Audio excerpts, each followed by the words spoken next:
வணக்கம். செய்திகள். முதலில் தலைப்புச் செய்தி. யாழ் உள்ளிட்ட பல பகுதிகளில் இடியுடன் கூடிய மழை. முன்னாள் ஜனாதிபதி ரணில் விக்ரமசிங்கவுக்கு பல பட்டங்கள் இருந்தாலும் அவர் ஒரு மோசடியாளர். நிதியமைச்சர் ஹர்ஷன நாணயக்காரர். தூங்கிக் கொண்டிருந்த போலீஸ் சார்ஜன்ட் திடீர் மரணம். இஷாரா தங்குவதற்காக பதிவு செய்யப்பட்ட ஹோட்டல் தீவிரமடையும் போலீஸ் விசாரணை.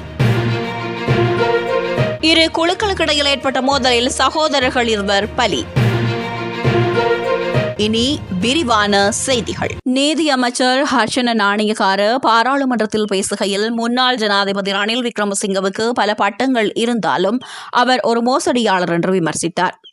அவருக்கு 39 ஜனாதிபதி ஆலோசகர்கள் இருந்தனர். ஒரு ஜனாதிபதிக்கு எல்லாம் தெரியாது என்பதால் ஆலோசகர்கள் இருப்பது நியாயமானது.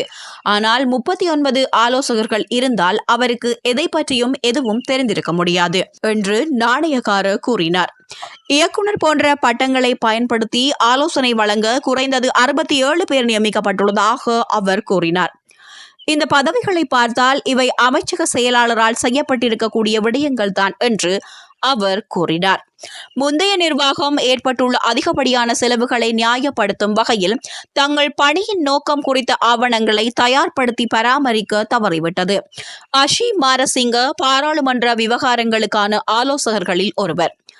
மாரசிங்க ரணிலுக்கு பாராளுமன்றம் பற்றி ஆலோசனை வழங்க வேண்டியிருந்தது நகைப்புக்குரியது. ஏனென்றால் அஷி மாரசிங்க பாடசாலையில் படிக்கும் காலத்திலேயே ரணில் பாராளுமன்றத்தில் இருந்தவர் என்றார்.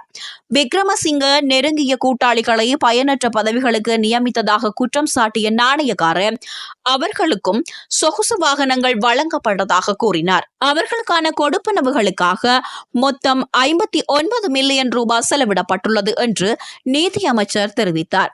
இதோ ஒப்பிடுகையில் ஜனாதிபதி அனுரகுமார திசாநாயக்கவிடம் 3 ஆலோசகர்கள் மட்டுமே உள்ளனர்.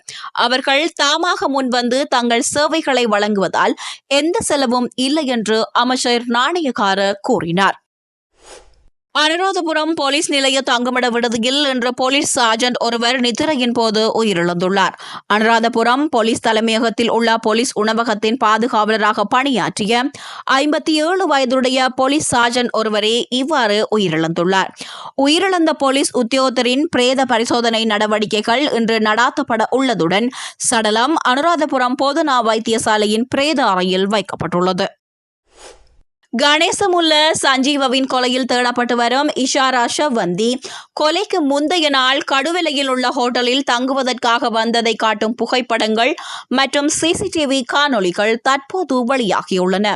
கொலை நடந்ததற்கு முந்தைய நாள் மாலையில் அவர்கள் காரில் ஹோட்டலுக்கு வந்ததாகவும் அவர்கள் வெளிநாட்டில் இருந்து வந்ததாகவும் மறுநாள் மகரகம பகுதியில் இடம்பெறும் திருமண விழாவில் கலந்து கொள்ள திட்டமிட்டுள்ளதாகவும் ஹோட்டல் நிர்வாகத்திடம் கூறியதாகவும் போலீஸ் வட்டாரங்கள் தெரிவிக்கின்றன. அதே இரவில் மற்றொரு காரில் வந்த ஒருவர் ஹோட்டல் முன் வந்து அந்த பெண்ணிடம் ஒரு பையை கொடுத்ததாகவும் இதில் துப்பாக்கி அடங்கிய குற்றவியல் நடைமுறை சட்டம் குறித்த புத்தகம் மறைத்து வைக்கப்பட்டிருக்கலாம் என்றும் சந்தேகிப்பதாகவும் போலீசார் தெரிவித்துள்ளனர். பத்தேகம மத்தவில பகுதியில் இரு குழுக்களுக்கு இடையில் ஏற்பட்ட மோதலில் காயமடைந்த 2 சகோதரர்கள் உயிரிழந்துள்ளனர். நேற்று இரவு மரண வீடொன்றில் இடம்பெற்ற இறுதிச் சடங்கு நிகழ்வின் போது இரு குழுக்களுக்கிடையே மோதல் சம்பவம் ஏற்பட்டது. சம்பவத்தில் சகோதரர்கள் 2 காயமடைந்த நிலையில் வைத்தியசாலையில் அனுமதிக்கப்பட்ட நிலையில் சிகிச்சை பலனின்றி உயிரிழந்ததாக போலீசார் தெரிவித்தனர். அத்தோடு காயமடைந்த மேலும் 2 வைத்தியசாலையில் சிகிச்சை பெற்று வருகின்றனர். சம்பவம் குறித்து பத்தேகம போலீசார் மேலதிக விசாரணைகளை மேற்கொண்டு வருகின்றனர்.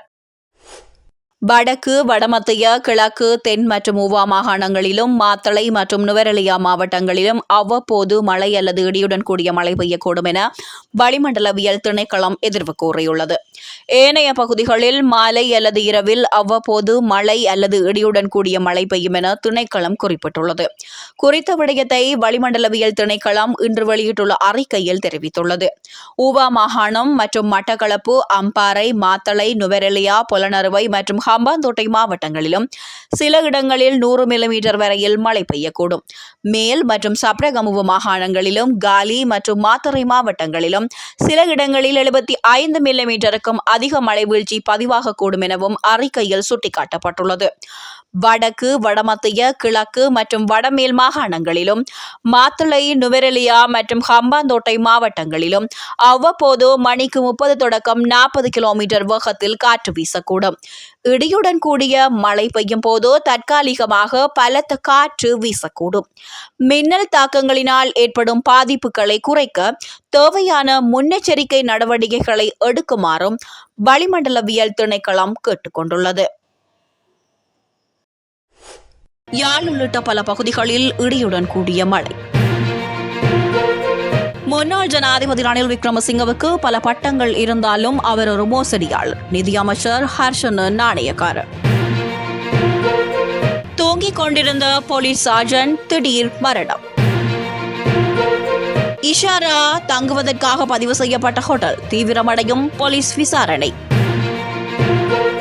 இரு குழுக்களுக்கிடையில் ஏற்பட்ட மோதலில் சகோதரர்கள் இருவர் பலி. இது போன்ற செய்திகளை தெரிந்து கொள்ள தடம் நியூஸ் சேனலை சப்ஸ்கிரைப் செய்து அருகில் உள்ள பெல் பட்டனை கிளிக் செய்யுங்கள். மேலும் இது போன்ற செய்திகளை உடனுக்குடன் தெரிந்து கொள்ள தடம் FM.com என்ற இணையதளத்தின் வாயிலாகவும் எங்களுடன் இணைந்து கொள்ளுங்கள்.